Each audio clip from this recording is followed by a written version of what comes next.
Tuwang-tuwa si Luka Doncic sa ginawang move dito ni Austin Reeves. Shot clock inside of 10. Deep three, Reeves hits it again. At hindi pa rin naman dito nakapaglaro ang dalawang bagong players dito ng Lakers na si Mark Williams at si Luka Doncic dahil expected na ang kanilang magiging debut game kontra na nga dito sa Utah Jazz. Habang wala naman dito si LeBron James dito sa kanilang naging laro. Kaya ang inilagay dito na first five dito ng Lakers itong si Gabe Vincent, Austin Reeves, Rui Hachimura, Dorian Finney-Smith at patan niya nga rin itong si Jackson Hayes. Sa start pa lang dito ng first quarter, reverse layup kagang ginawa dito ng Austin Reeves. Reeves.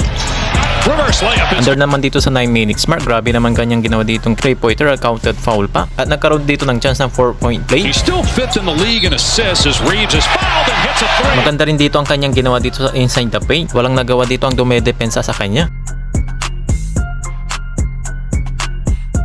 Napahype naman sila Luka Doncic at LeBron James dito sa ginawa ni Austin Reeves. Short future.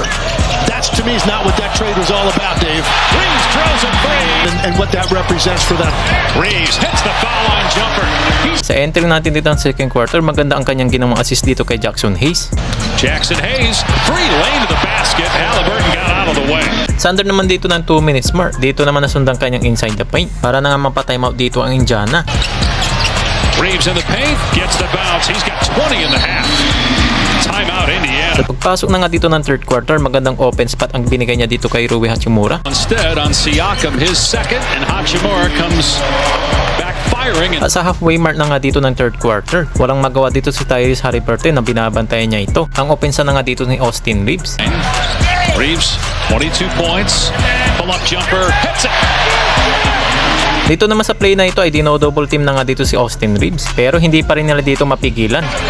Reeves penetrates and scores off the glass. At magandang fast break naman ang ginawa nila dito ni Trey Jemison, na bagay naman na tinapos dito ni Austin Reeves. At nagkaroon pa nga dito ng counted fouls. Reeves drives and scores plus a foul. A 30. Pagpasok na nga dito ng final fourth quarter, itong si Austin Reeves ay hindi pa dito tapos sa kanyang pagpa-final showdown. Dito na sa kanyang mainit na 3-pointer at magkaroon na nga siya dito ng 37 points. Reeves hits it again.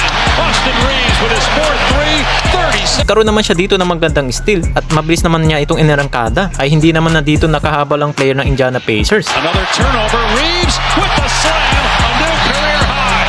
Points for Austin Reeves.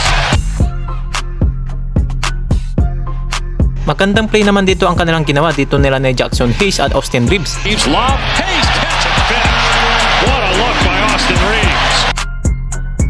Sa under naman dito ng 4 minutes mark ng fourth quarter, nilalaro na lang dito ni Austin Reeves ang depensa dito ng Indiana Pacers. Again, weaving through traffic, banking it in. 41 points for Reeves. At dito naman sa final play na to, ay nakompleto na nga niya dito ang kanyang 45 points na career high. If Doncic and James are available Monday, the closing lineup's going to look a little different.